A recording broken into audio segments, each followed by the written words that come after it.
nice to meet you all. And can start. Lovely. Well, thank you for inviting me. It's great to have an opportunity to talk to so many people working in the Arts Council.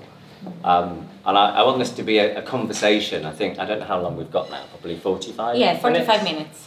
Okay. So I don't want to talk at you for 45 minutes, because that would be very boring. And I don't want you to fall asleep. We've got a long conference. Are you all staying for the conference? Some of us. Yes. Some of you, okay. So I thought I'd just introduce myself briefly and say a little bit about my work. I won't talk about audiences because I'm going to do that at, I think, 6:15, is it? So I'm going to hold back on my own research, which is really looking at aspects of audience engagement and development, which is what I used to do all of the time as a researcher.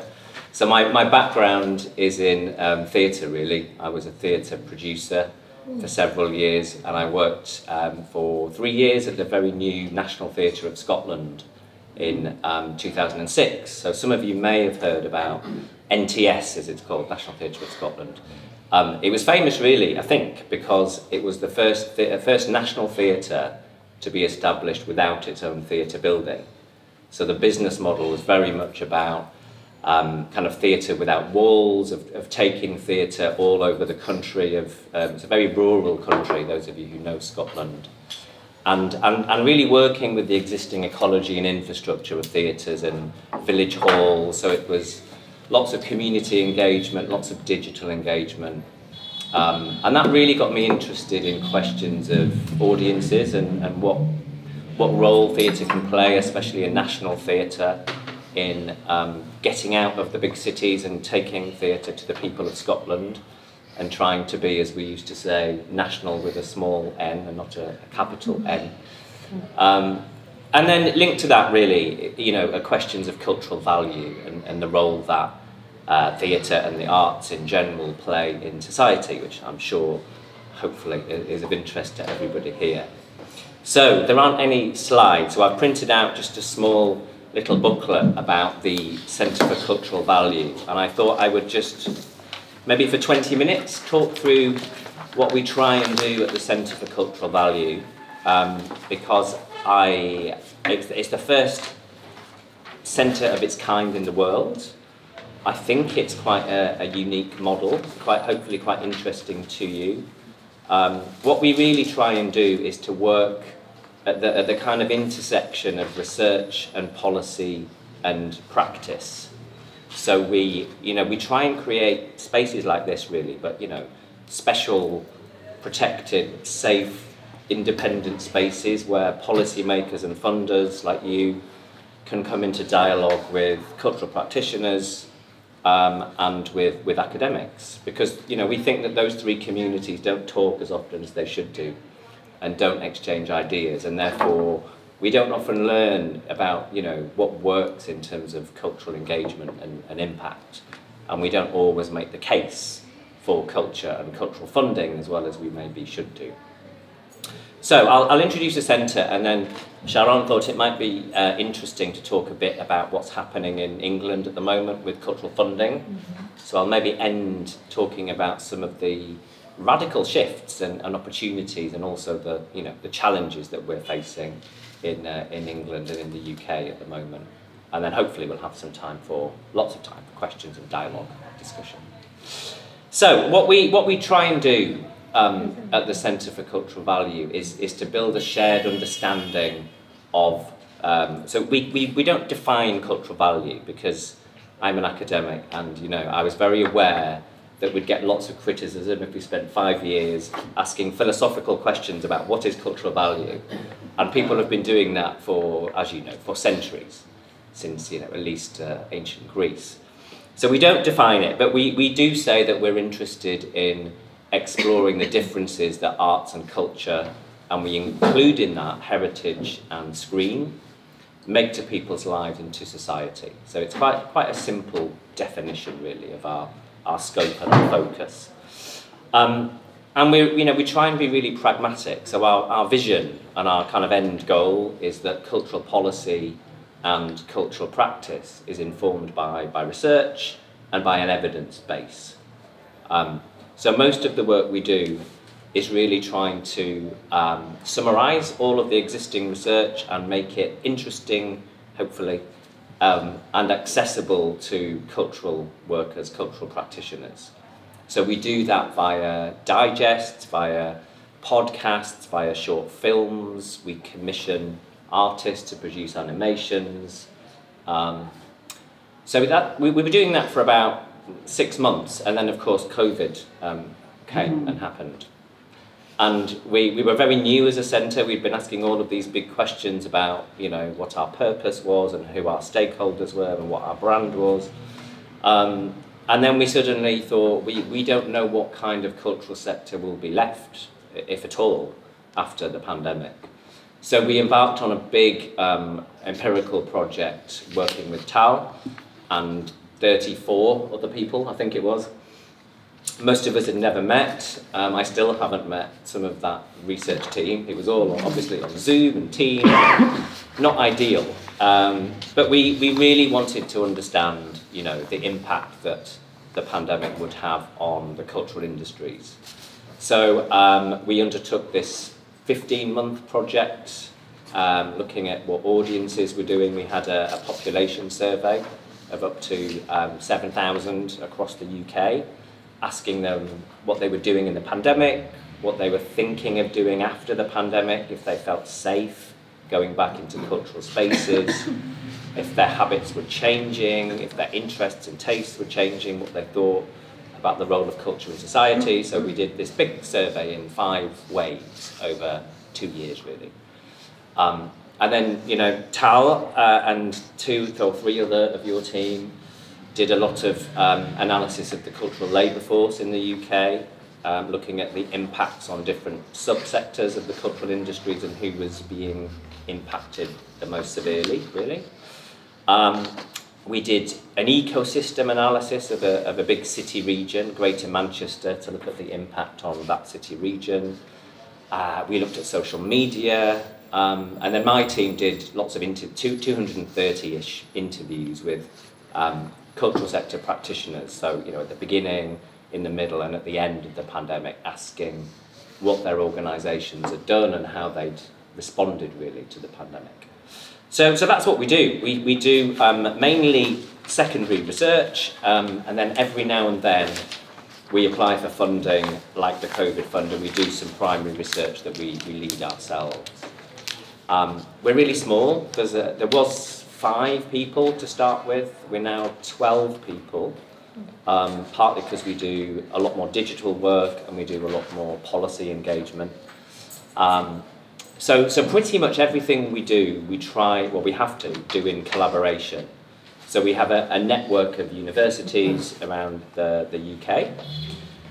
We have core sector partners. Some of you will know, I hope, the Audience Agency, but they are presenting remotely tonight, aren't they? Oliver Mantell. So they led our audience survey that we did in the pandemic, for example, and they work in partnership with us on the evaluation work that we do.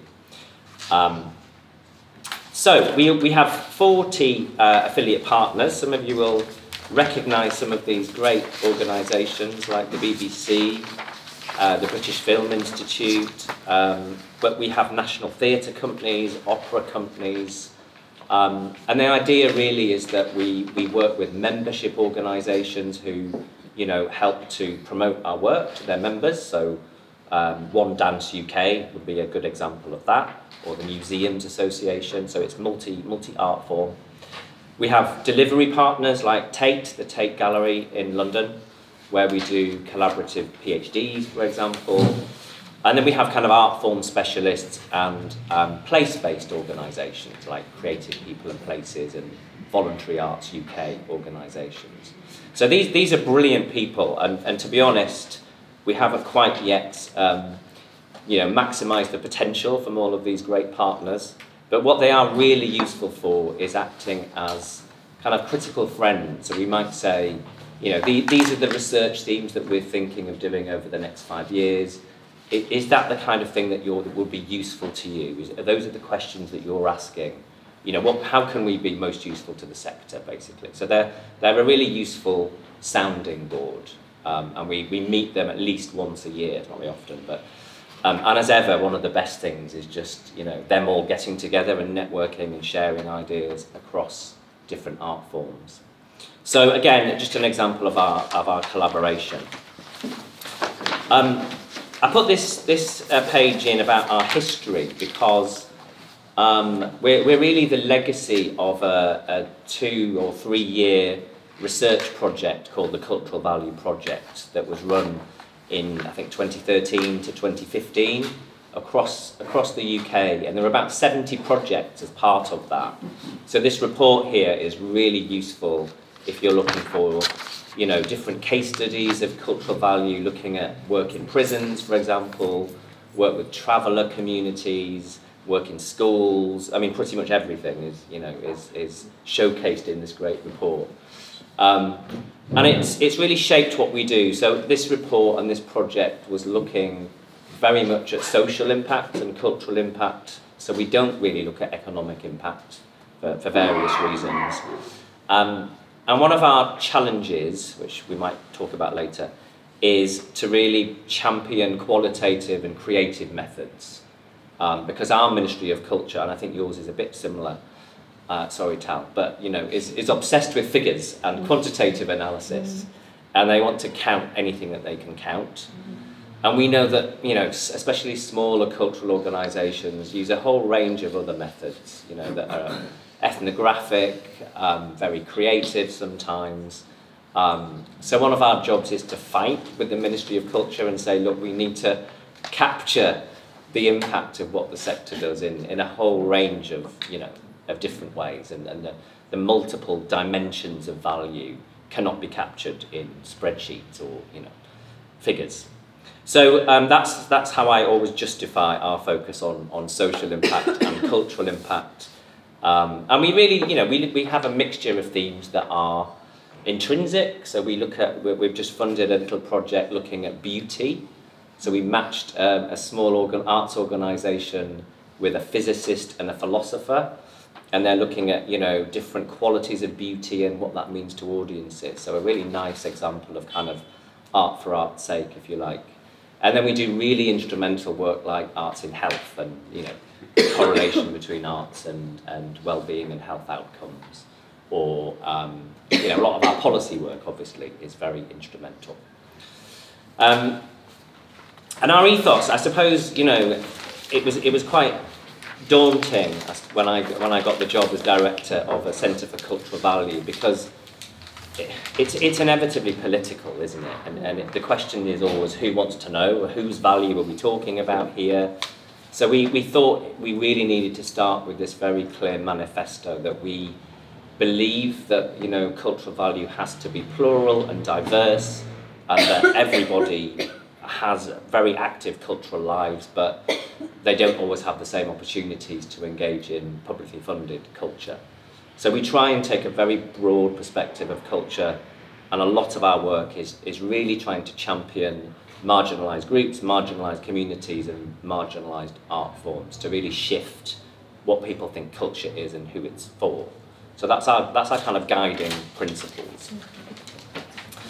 And then in terms of what we do, so as I say, I think we're at our best and at our strongest when we work between research and between policy and between evaluation. So I'll just say a little bit about each of those. And then in terms of our stakeholder groups, as I said before, again, I think when we're bringing together, you know, diverse voices from the cultural sector, cultural policy, and academic research is when we have the best conversations, and we're trying to really just, you know, exchange knowledge and exchange kind of evidence, I guess, and the findings of research, and make sure that all of the things that are funded are not lost, and that we learn and we're not constantly reinventing the wheel, so that we're building a kind of knowledge base that the sector can move on from. So that's the idea. On the next page, you've just got an example of some of the outputs that we produce. So we do festivals that have only been online, sadly, due to the pandemic. But that has meant that we've been much more international than we thought we would be in the first 2 years, which has been great.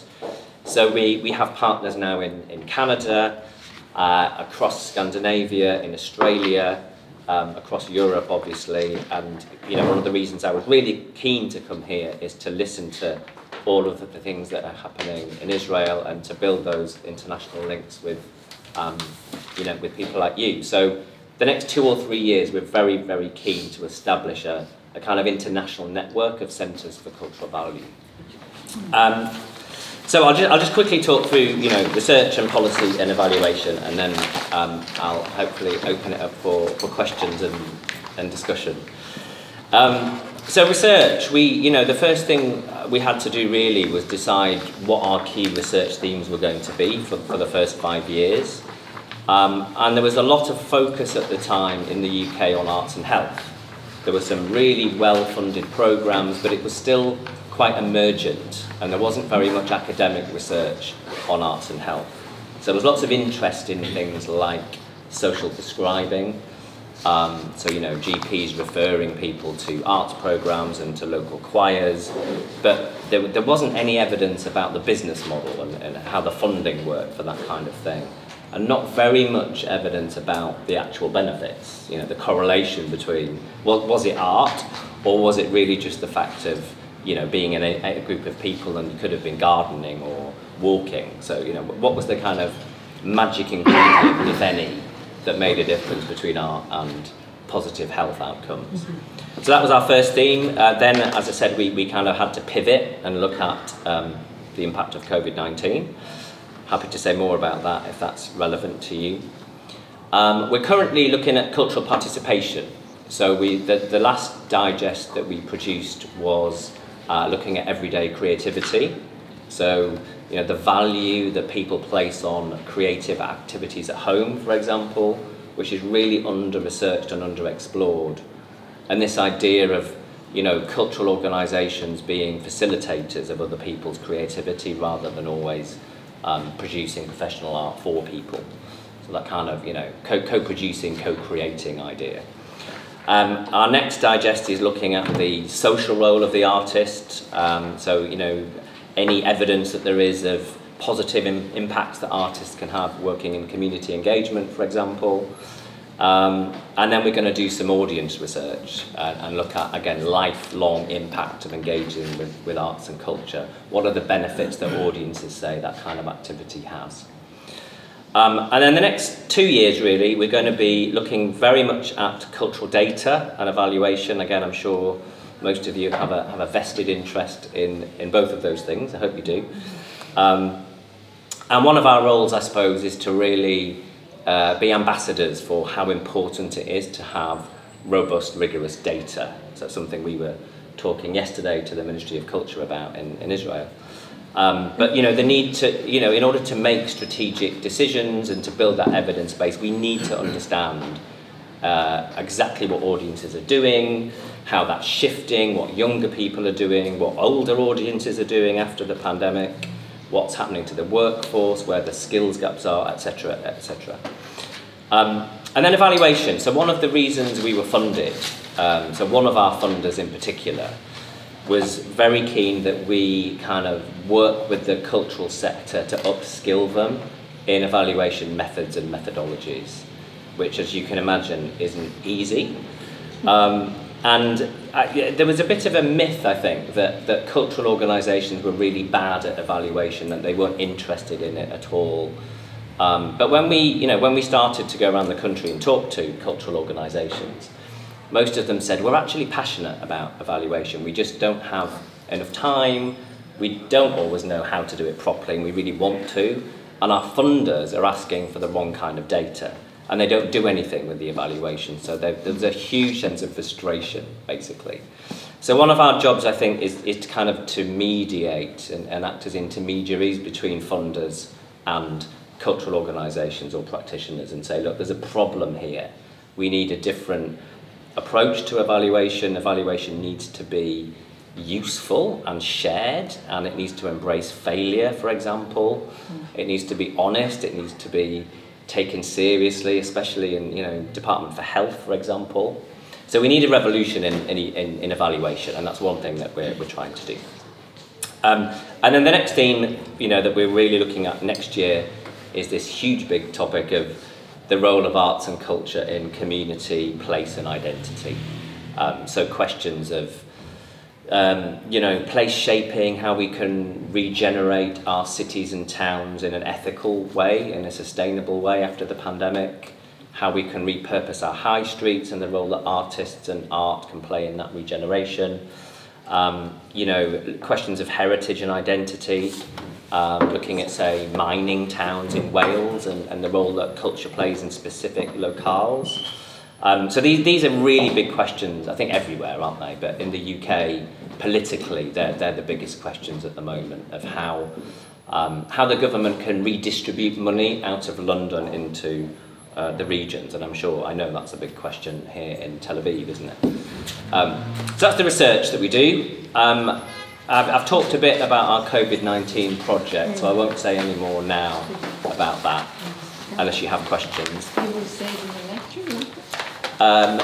A little bit. I'm going to talk more about audiences then, so I can say more about COVID later if you want me to. Policy. So a big element of what we do now is try and convince policymakers to make changes to what they do and what they fund. So actually, the COVID work was really vital. So during the pandemic, we met with the Ministry of Culture every 3 months, sometimes with teams of 35 of the Ministry of Culture, and they had obviously very, very urgent questions for us about what was happening, how things were changing, what audiences were doing, what venues were doing, where their recovery funding was going, if it was having a positive impact or not. And they didn't have the answers to any of these because they hadn't done the mapping in advance. So they were kind of exposed as, being very behind in terms of their intelligence of the cultural sector. So we hopefully played a significant role in, answering some of those key questions. So currently, we're working with local policymakers, so local councils in cities, but also city regions with metropolitan mayors, for example, and then across the 4 nations of the UK to try and drive change. And one of the things we do is to share good practice. So we might say to the Ministry of Culture in London, look at what they're doing in Wales, or look at how Austria treats its artists in terms of its social security system, the really clear benefits that they have for identifying artists so that if there is a crisis, they know who they are, they know how important freelancers are, for example, and they can target government funding really effectively. So we try and, again, be conduits, I guess, for that policy knowledge and policy practice and exchange. And then finally, evaluation. So what we've done over the last 2 years is to co-create a set of principles around cultural evaluation. So we asked the cultural sector what they wanted, if they wanted a toolkit, which we weren't very excited about producing, I have to say, or if they wanted principles, or if they wanted, frameworks that were quite kind of directive. And overwhelmingly, they said, no, we want something that's a bit more loose than that. So a set of principles would be really, really useful. So we convened a group of about 45 kind of experts in evaluation, so academics, consultants, practitioners, people who have been doing evaluation for years. And over a year, we had a series of workshops where we co-created this set of 12 principles. So on the next page, you can see the 12 principles. And again, I haven't got time to go into all of these, but we kind of clustered them into 4 key principles. So we argued that evaluation needs to be beneficial, so it needs to serve a purpose, it needs to be based on reflective learning and be ethical. It needs to be robust, so we knew that, and we were hearing from funders and policymakers that evaluation wasn't always taken seriously. It was felt to be anecdotal or really poor in its methodology. it was felt to be very advocacy driven, just people saying, you know, our organisation is amazing, it's life-changing, it's transformational, with very little evidence to prove that. So we've absolutely argued that the sector and funders need to improve the rigour of what they do and the methods that they use, but also that stories are really important and they're not always anecdotal. So how to tell a good story to policymakers to make change. We said it needs to be people-centred. I mean, obviously I'm an audience researcher, I would say that, but too much evaluation, as we all know, it doesn't have people and participants and audiences at its heart. And we often talk about audiences and on behalf of audiences rather than really making sure we get a representative range of their voices coming through in our evaluation. And then finally, this idea of, you know, evaluation being connected, of it being shared across the sector and everyone being really aware of learning so that we can start to build that knowledge base.